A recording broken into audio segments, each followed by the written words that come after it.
बदल रहा था। नदियां सिकुड़ रही थीं, पेड़ों की जड़ें कमजोर हो रही थीं और हवा में धूल और राख का स्वाद घुल गया था। यहाँ अब रहने वाले जीवों को नया रास्ता चुनना था या समाप्त होना था।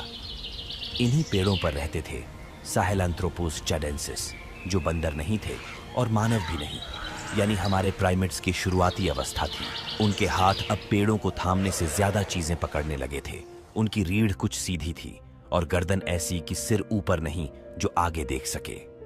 ये छोटा बदलाव था, लेकिन विकास की दिशा बदलने वाला क्षण।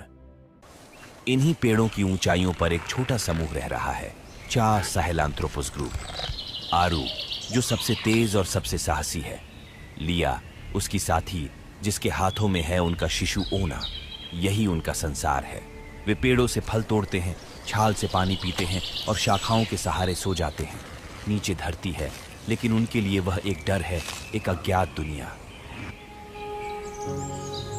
लेकिन अब वह दुनिया बदल रही है। जिन पेड़ों ने उन्हें पनाह दी थी, उनकी शाखाएं सूखने लगी हैं। फल पहले जैसे नहीं रहे, पत्तियां कड़क हो गई हैं। आर्यू ऊपर ऊपर कूदकर हर दिशा में देखता है, पर उसे चारों ओर बस सूखा ही सूखा दिखता है। हवा अलग चलने लगी है और यह बदलाव आरू के दिल में कहीं गहरा डर छोड़ रहा है। पेड़ की सबसे ऊंची शाखा पर बैठा आरू आज फिर नीचे झांक रहा है।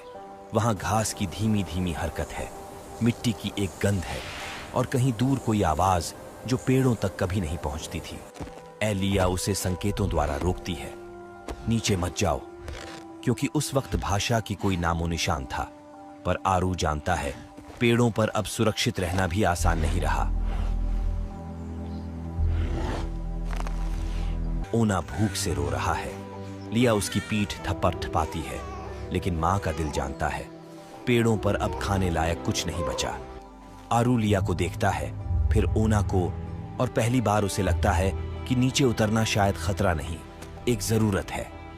आरू धीरे धीरे शाखा से नीचे आता है। उसका दिल तेज धड़क रहा है। हर कदम के बाद वह रुकता है, क्योंकि नीचे की दुनिया उसके लिए नई है। लिया शाखा पकड़कर उसे देख रही है। उसके चेहरे पर डर भी है और भरोसा भी। और जब आरू का पैर पहली बार मिट्टी को छूता है, वह हल्का सा कांप जाता है। मिट्टी ठंडी है। इसके बाद लिया अब और रुक नहीं सकी।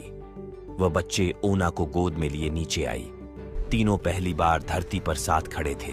यह पहली बार है कि यह परिवार पेड़ों के नीचे खड़ा है, खुले आकाश के नीचे, धरती के ऊपर।